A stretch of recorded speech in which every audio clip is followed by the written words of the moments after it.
สบายดีสำหรับมื้อนี้ข้าพเจ้าก็จะมาแบ่งปันสู่ทุกคนฟังว่าการตั้งข้อความอัตโนมัติของ Facebook แฟนเพจเป็นจังได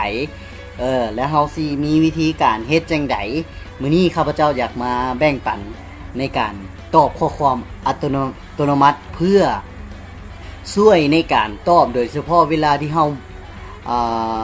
บ่อยู่เฮาบ่อ่อน Facebook ซะเนาะก็คือส่วนหลายเฮาจะไปเที่ยวอย่างเวลาหมู่ข้อความทักข้อความหาสินค้าของเฮาแล้วเฮาสิทักไปจังได๋ก็ให้ข้อความตอบอัตโนมัติไปก่อนเนาะมื้อนี้ก็เลยว่าอยากมาแบ่งปัน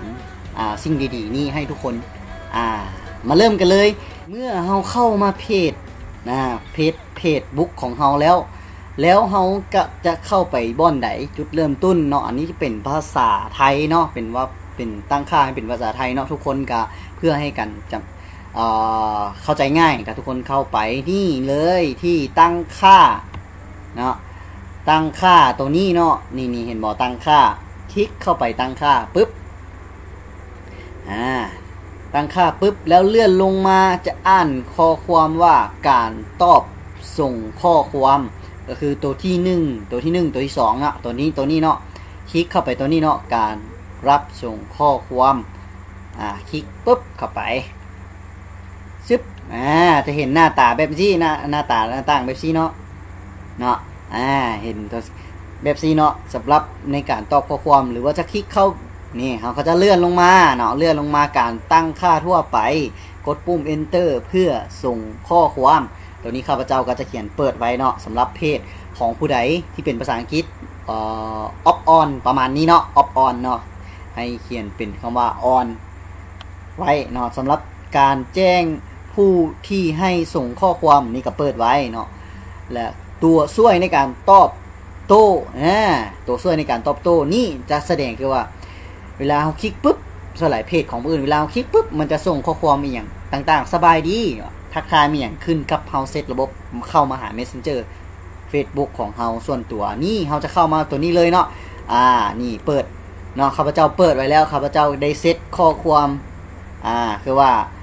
ข้อความเดิมมันจะบ่แม่นนี้เนาะแล้วแต่บุคคลที่สามารถเซตเอาเนาะคือถ้าอยากเปลี่ยนเฮาก็มาคลิกคำว่าเปลี่ยนวันนี้ตัวอีกกล้องนี้มันจะเป็นรูปหน้าตาโทรศัพท์ตัวอย่างสวัสดีมีปัญหาอะไรบ้างมีปัญหาหยังบ่ภาษาลาวสำหรับเซตของข้าพเจ้าจะเฮ็ดเป็นไว้ซี่เนาะใส่อันรูปโทรศัพท์สนใจติดต่อสอบถามรายละเอียดได้ที่ Line ID เนาะคลิกลิงก์ Line ID นี่ก็จะส่งเข้าไปเลยหรือว่าสามารถโทรสอบถามได้เนาะเบอร์นี่แล้วก็โทรหรือว่า WhatsApp Line มีอย่างอยู่ในเบอร์กันหรือว่าเบอร์โทรตั้งโต๊ะส่วนตัวคลิกคาร์บอนนี่เนาะคลิกคาร์บอนนี่เนาะบอลสีเบิ่งมาร์คสีฟ้านี้อันนี้ข้าพเจ้าจะบ่ได้เปลี่ยนนะเพราะว่าเสร็จระบบผีแล้วบางคนก็จะเขียนว่าสบายดีสนใจติดต่อสอบถามรายละเอียดได้เด้อใส่เบอร์โทรไปใส่เบอร์โทรไปได้สามารถใส่จังไหนก็ได้ใส่แบบใดก็ได้แล้วแต่ทุกคนแล้วแต่ท่านมักว่าเฮาจะมักตั้งค่าเซตระบบข้อความของเฮาแบบใดเพื่อให้ลูกค้าหรือว่าคนที่สนใจในสินค้าหรือว่าเพจของเฮาว่าเฮาจะติดต่อข้อมูลสื่อสารให้เขาเจ้าติดต่อตอบกลับเฮาโดยเฉพาะเวลาที่เฮาบ่อยู่หลังจากนั้นเฮาตั้งเรียบร้อยแล้วเฮาก็กดบันทึกปุ๊บถือว่าเป็นอันเสร็จสิ้นในการตั้งข้อความการตอบข้อความอัตโนมัติการตั้งข้อความอัตโนมัติเดี๋ยวมันคือว่าจบไปพอนี่เนาะการตั้งข้อความอัตโนมัติคลิปนี้ที่ข้าพเจ้าเอามาแบ่งปันเนาะก็บ่ได้มีหวังอย่างแต่แป้เพียงอยากให้ทุกคนเนาะได้เข้าใจว่าการตอบข้อความอัตโนมัติเป็นเว็บซีเฮ็ดเว็บซีเด้อที่จะเอามาแบ่งปันเป็นสิ่งที่เล็กๆน้อยๆเนาะคลิปนี้เป็นคลิปสั้นๆเนาะเขาก็ว่าขอบใจ